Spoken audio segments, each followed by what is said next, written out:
Guys, please do not make these same mistakes that I made when I started dropshipping.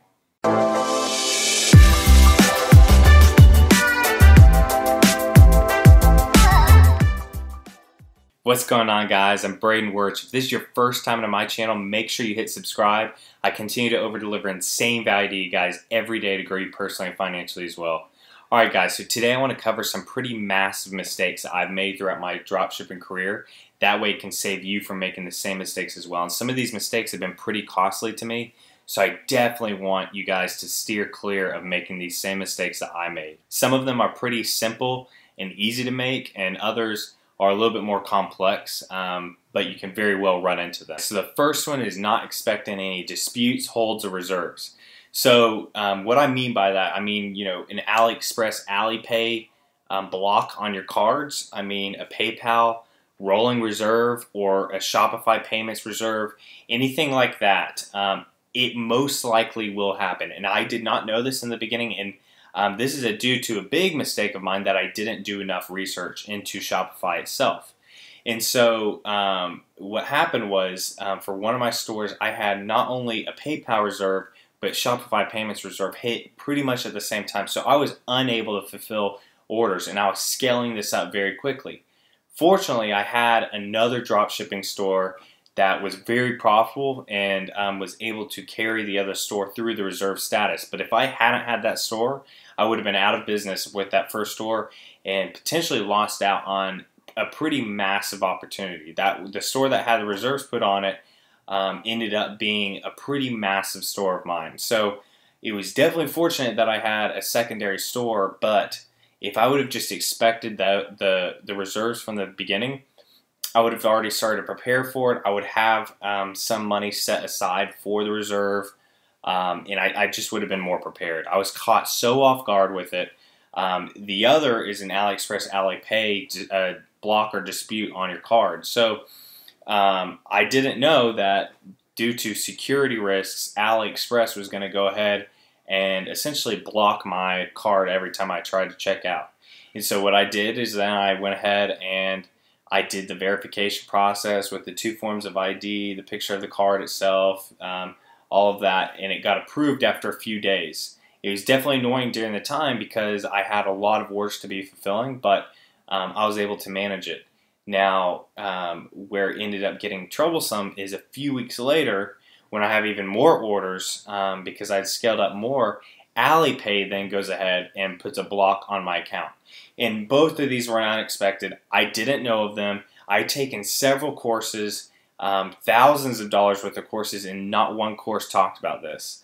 So it hit me like a brick wall. Completely did not expect it, and it could have been very bad for my business had I not jumped on it really quick. So that's definitely the first thing. Be expecting reserves, holds, and disputes. Always prepare for them. Sometimes they don't happen. I've had stores that do very well, and I don't get reserves or holds.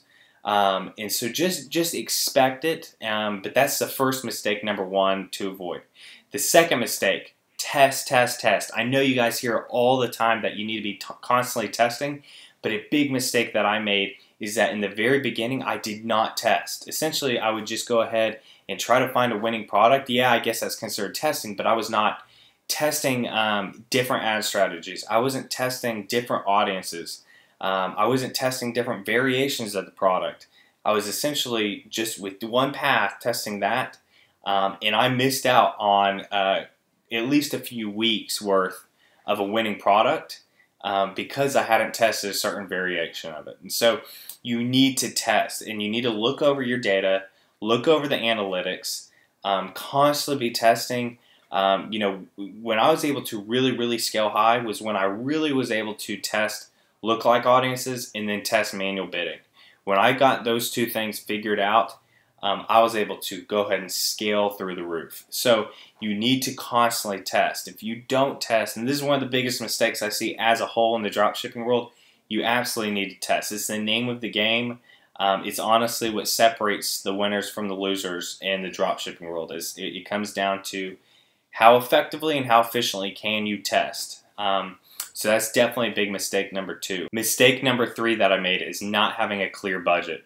So when I first got into Amazon FBA, I had a very clear budget set aside.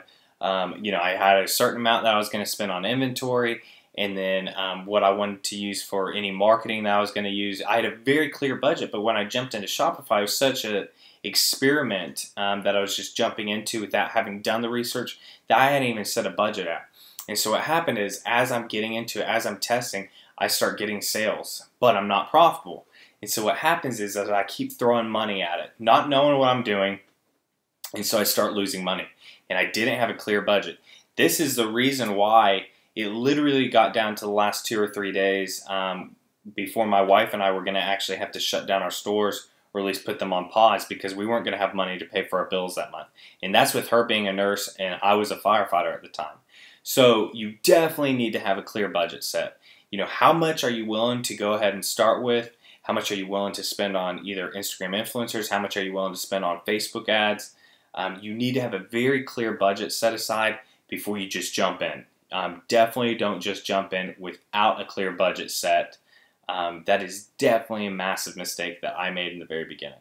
Another mistake that I made, and this is a little bit more of a subjective one, but now looking back, I know I made it, is I made plenty of mistakes because I had listened to the wrong people. Unfortunately, in the dropshipping world, and this is due to the low barrier of entry, the low-cost business model, low-risk business model, is that there's a lot of fluff out there and there's a lot of bad information, especially on YouTube. YouTube is full of people putting out bad information, flexing their sales figures that aren't actually showing their profits, and you guys need to be careful with who you're listening to. I listened to people in the beginning, and this is the reason why I don't prefer to use Instagram influencers now. A lot of these so-called gurus on YouTube are preaching Instagram influencers, and they do work to an extent. But I'm seeing a very, very bad practice right now, teaching dropshipping more as a get-rich-quick scheme rather than a sustainable business. And in the beginning, I listened to several of these people. Fortunately for me, I was able to find very successful people in this game that were generous enough to go ahead and essentially mentor me and really help me out. And so you definitely need to go ahead and know who to listen to. And I know it's hard in this game. There's so much shroud and everything, but just be very careful who you're listening to. Don't just go ahead and take the advice from anybody, even if they're showing some massive sales figures. Be very careful. Do your due diligence on the person. Are they trustworthy? How long have they been in the game? How knowledgeable are they? You need to be careful with who you listen to, because that can definitely take you either down a great route or a very bad route. The last mistake that I made was actually not starting with enough products on my store. So I actually started with probably about 15 to 20 products when I first started marketing my store, and in my opinion, that is way too low. It's way too low for multiple reasons. One, when you're testing, not only are you testing with the ad itself, but when you drive the traffic to your store, there's potential that people are going to search around your store, find a product, even if it's not the marketed product, and buy that product. The more products you have on your store with that, the better. Now, don't overdo it. Don't make 500 plus products on your store unless maybe you have a general store that can really fit that. But you need to have plenty of products. And this way you can then start getting upsells and cross sells. Some of the best winning products I've had, I've actually found because I marketed a product and then I kept getting the same upsell, kept getting the same product sold as an upsell, and so I decided to test that. And that's been one of my best winning products. And I wouldn't have had that if I hadn't added many products to my store. So that is definitely a big mistake of mine that I made that I don't want you guys to make. Please do not have too few products on your store. I see this all the time, that someone might have like 5 products on their store. And this goes to another point, another big mistake that I see other people making. I didn't make this in the beginning, but people are marketing without having their store complete. I review stores all the time, and they'll have empty categories. They'll actually have the category named, but nothing's in there. Or there might be one product and then 10 products in another category. Guys, you need to go ahead and make sure your store is completely done before you start marketing. You will waste a lot of money if you don't. You can't just go ahead and essentially treat it like a get-rich-quick scheme and try to just rush to get to the marketing. You have to build the store, start building the brand, and do it right, or it just won't work out. So you definitely need to go ahead and make sure your store is professional, make sure it's clean, and make sure it's completed before you start marketing. If you do that, you're setting yourself up and you're setting the foundation for success. Alright guys, I hope you found insane value in this video today. I'm going to be here in Austin for the next few days, so I'll get a few videos here. So it should definitely be a busy but fun next few days. Please leave me a comment. Let me know what some of the mistakes you've made since you've been drop shipping. Leave a like on this video. Hit subscribe if you haven't already. Keep grinding, y'all, and I'll see you in the next video.